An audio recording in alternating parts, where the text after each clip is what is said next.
राजनीति आग का दरिया है, इसे तैर कर पार करना पड़ेगा। सचिन पायलट के इन शब्दों से स्पष्ट है कि अब उन्होंने ना रुकने की ठान ली है। नमस्ते आप सभी को, मैं पूजा परमार और आप देख रहे हैं द फैक्ट इंडिया। अजमेर से संघर्ष यात्रा की शुरुआत से पहले पायलट के इस भाषण से साबित हो गया कि पायलट अपनी आवाज को और भी बुलंद करेंगे। पायलट ने जयपुर से अजमेर ट्रेन से पहुंचे और जिससे उन्होंने अपनी शालीनता का साफ संदेश दिया। आगे बढ़ने से पहले पायलट का वो भाषण आप सुनिए जिसकी जमकर चर्चा हो रही है। मैंने 2 दिन पहले जयपुर में निर्णय लिया और निर्णय लेने के बाद मुझे बहुत लोगों ने कहा, अरे क्या सचिन पायलट जी, आप पैदल चलना चाहते हो, 100 किलोमीटर चलना चाहते हो, मई का महीना है, आग बरस रही है। मैंने उनको कहा, राजनीति आग का दरिया है, इसे तैर कर पार करना पड़ेगा। तो पायलट तय कर चुके हैं कि अब वे चुप नहीं बैठेंगे। इस दौरान पायलट ने गहलोत की कमजोरियों को साफ उजागर किया और 2013 के चुनाव में कांग्रेस पार्टी को मिली हार और उसके बाद खुद के संघर्ष से साल 2018 में मिली जीत का जिक्र सचिन पायलट ने किया। और राजस्थान में जहां कांग्रेस पार्टी सिमट कर सिर्फ 21 सीटों पर रह गई थी, आप कल्पना करो, हम सत्ता में थे और 20-21 सीटों पर आ गए थे। वो समय मुझे अच्छी तरह याद है। मेरे तमाम साथियों ने, पार्टी कार्यकर्ताओं ने खून पसीना बहाकर कांग्रेस पार्टी को सत्ता में हम लेकर आए। ये आश्वासन दिया जनता को कि सत्ता में आएंगे तो दूध का दूध और पानी का पानी होगा। 3-3.5 साल तक इंतजार करने के बाद हमारी सरकार को, सम्मान्य मुख्यमंत्री जी को मैंने चिट्ठी लिखी, मैंने आवेदन किया उनको।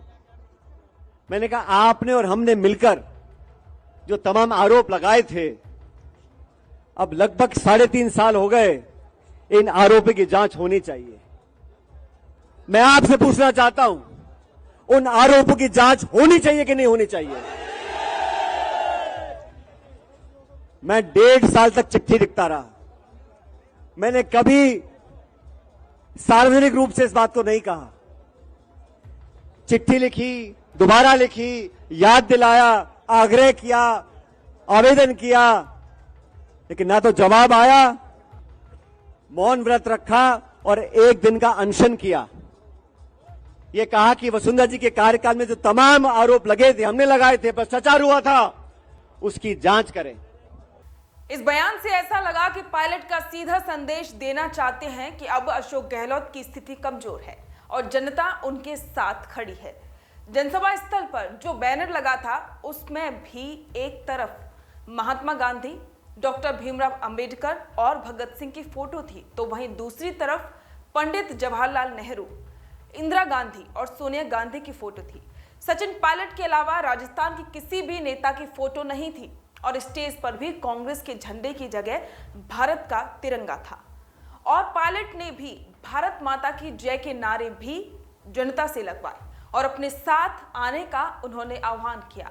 अपने भाषण में पायलट अशोक गहलोत पर भी निशाना साधने से नहीं चूके।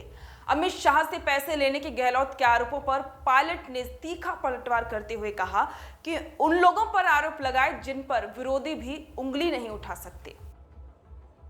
हमारी निष्ठा पर, हमारी ईमानदारी पर हमारे विरोधी भी उंगली नहीं उठा सकते। और आप लोग तो अजमेर के नागरिक हो। मैं आपसे पूछना चाहता हूं, इतना लंबा समय राजनीति में हम लोगों को हो गया, बड़े बड़े पदों पर रहे,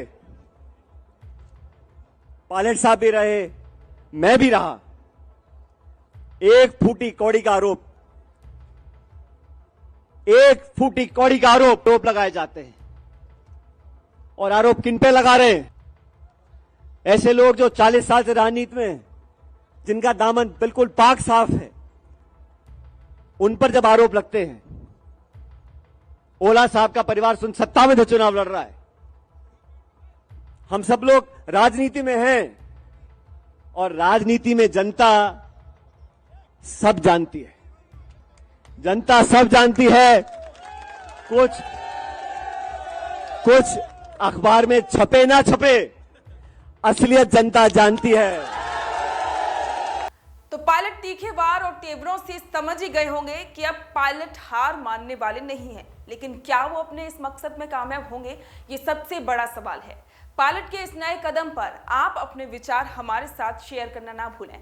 कमेंट करके अपने विचार जरूर साझा करें। बने रहें द फैक्ट इंडिया के साथ।